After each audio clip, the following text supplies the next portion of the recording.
only 6 unbeaten NFL teams, but will any team finish the season 16-0? According to FBI's season simulations, there's a 2.3% chance that at least one team finishes 16-0, and the Falcons are the most likely to accomplish that feat with a 1% chance, just barely ahead of the Patriots. Stephen A. Smith, are the Falcons over or underrated? Well, they're overrated if you're talking about them going 16-0, because I think that's just ridiculous. I don't think a team that ranks third, one of the worst pass defenses in the game of football, I think they're ranked 30th, is going to be able to deliver the goods for you in terms of an undefeated season. But this was my pick to win the NFC South, and I stand by it, although I am pleasantly surprised by what I'm seeing in Carolina, particularly with my man Cam Newton. I'm very proud of him. But I look at the Atlanta Falcons right now. They are 4-0 on this season.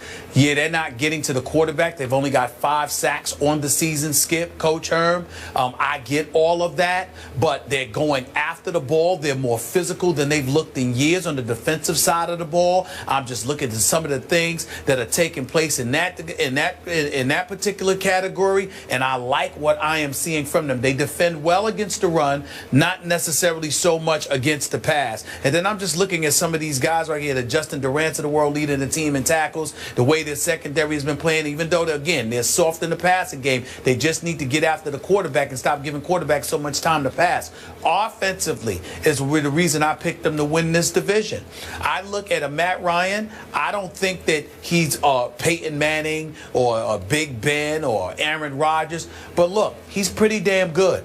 And then you got Julio Jones, who is arguably the best receiver in all of football, clearly top 2 as far as I'm concerned. You look at this guy, Leonard Hankerson. He's second on the team with 17 receptions. They're doing this despite the fact that Roddy White only has 6 receptions in 4 games, Skip. I don't know what's the matter with him. If he's injured, forgive me for saying it, but he looks right now like he's almost done. Unless he shows up and help these brothers out, he might need to start coaching or coming to do color commentary or something here, because he ain't playing. You got 6 receptions in 4 games. Something is wrong with that picture if you're Roddy White. That's not the Roddy White we know and love. And I sincerely hope that he gets it together and they get him more involved, or he can gain separation for receivers. Do something, because Julio Jones and Hankerson are holding it down.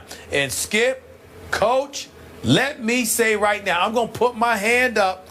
Maybe primetime Deion Sanders or somebody has an edge on me in this category. Maybe our very own Chris Carter has the edge on me because he knows this kid personally. The kid is I think he's the oldest of 10 kids. This kid, Devontae Adams, Devontae Freeman, this kid, I love him. I love him. I love what I see. He runs so hard. He goes after it. He's averaging nearly 4 yards a carry, okay? He's got about 17 receptions himself on the season. I am a fan of Devontae Freeman. This brother can ball. I love his game. I love how he goes after it. He's a 4th-round pick. I don't know why that was. Keep in mind, Skip Bayless, and I'll give credit to Chris Carter for educating me about this. He reminded me about this, rather. This guy didn't get that much activity at Florida State. So this is a fresh young body in the NFL. What I'm seeing from this kid, if this kid continues to play the way that he's playing, and their defense could learn how to get some sacks or defend the pass better, Atlanta can be a force to be reckoned with. 16-0, no way. Can I see a 12-4 possibility? Yes, I can. Yeah, Stephen A's made a lot of great points, and he's touched upon it. And it starts with the head coach, Coach Quinn, and met him at the owners' meeting. And, his mindset, he wants to build an image like he had in Seattle. Well, Stephen A, how did he strike you? Well, first match? Yeah, just, he's good with the players. You could just tell. He's going to be good with the players. We had a nice conversation.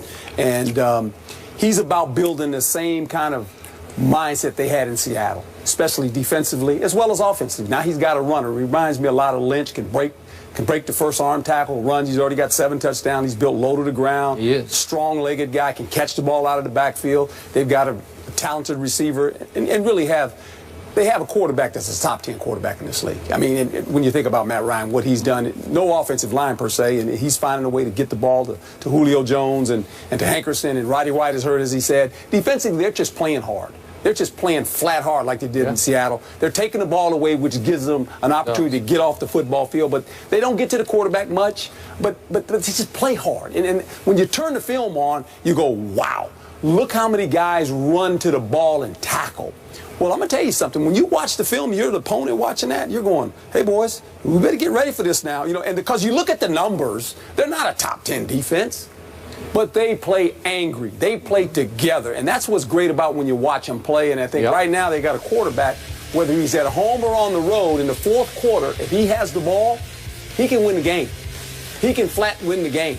The game's not too big for Matt Ryan. You're on the road or at home. In the fourth quarter, and that's what you want. You want a quarterback that has potential of saying, we need a score. He can do it.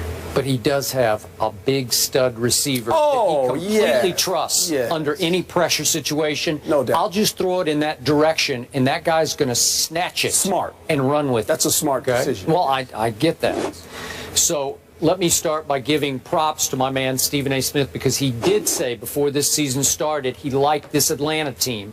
I don't know if he liked them quite as much as they played at the level they played, but he did like them to win the division. Yeah. Right. Okay. Right. So now let's get back to overrated, underrated. If I just take this Falcons team in a vacuum and just put them by themselves and say how good a football team this is, it's overrated. But if I take it, given its schedule, I think people are sleeping on these Falcons, because this schedule, by NFL standards of schedules, is a cakewalk. Are you saying they're going to go 16-0? Here's what they're going to do. They're going to go 14-2, or maybe 15-1. I give them an outside shot at 16-0 just because it looks to my eye, knowing what I know to this point, the quarter way through the season, it looks pretty easy given the fact they've got Carolina at the end of the year, home and away, with 1 week in between them. So that one game is, the one game at Carolina, it's tough. It's December 13th. Real tough. Okay, that's going to be a tough one. So if we're talking about 16-0, that would be the one you'd have to win for sure. Then they turn around 2 weeks later, December 27th, and get them back in Atlanta. Those are the two hardest games to my eye left on the schedule. Now, Stephen A. thought also that the Indianapolis Colts were going to get to the Super Bowl. They have the Colts in Atlanta. Are the Colts going to turn back into that Super Bowl contender? I don't think so. Doesn't look like it. Okay, so we can dismiss that game. All right, here's why I say they're overrated. And look, Dan Quinn, to your point, he may turn into the next star coach in this league, because I look back at what he did. He was 2 years the coordinator in Seattle. Both years they went to the Super Bowl. That's right. They won one, and they very easily could have won the second one, right? Okay. And now he's 4-0 as a first-time head coach in the National Football League. Oh, that's pretty great. But that defense you talked about playing so hard, in the second half of the Monday night opener against Philadelphia in Atlanta, the Eagles offense we have all ripped to shreds, went crazy on the Atlanta defense in Atlanta and went for 274 total yards and scored 3 touchdowns and missed a field goal with a couple of minutes left that could have put Philly ahead in that game and maybe won the game for them. Am I right? No, you're right. And this and I mentioned it, and Stephen A. mentioned it. You know, their numbers on defense are not good. I mean, they will give up plays on defense. And in the first half against Brandon Weeden in his first start for the Cowboys, my Cowboys go for 295 yards in the first half alone and score 28 points and have a 28-14 lead and rush the ball for 131 yards against the defense. It's pretty good against the run. We ran wild on them in that game, and in the second half, they shut us off cold. They turned that faucet off and tightened it because we went backwards. I think we had a -4 yards rushing in the second half. So it's playing hard. It's making halftime adjustments by a coordinator in Dan Quinn who really knows what he's doing. But I can show you two halves that say they're overrated until I look at the schedule and I say, well, who's going to beat this team? This team is on track to wind up with 2 home playoff games to get to the Super Bowl. Am I right about that? Well, we just pump our brakes. You know, I've been in this league long enough and watched it long enough. It's not who you play, it's how you play the day you play. Okay. And so we can look at the schedule, and you can start looking at that schedule and say they should beat these guys, that guy. We looked at schedules in the beginning of the season. Certain teams, we said, oh, This team at this point should be. We look at it now, we're going, what happened to that team, Okay. right? So, I mean, we can sit here and say that. That's nice shop talk, but you got to go play.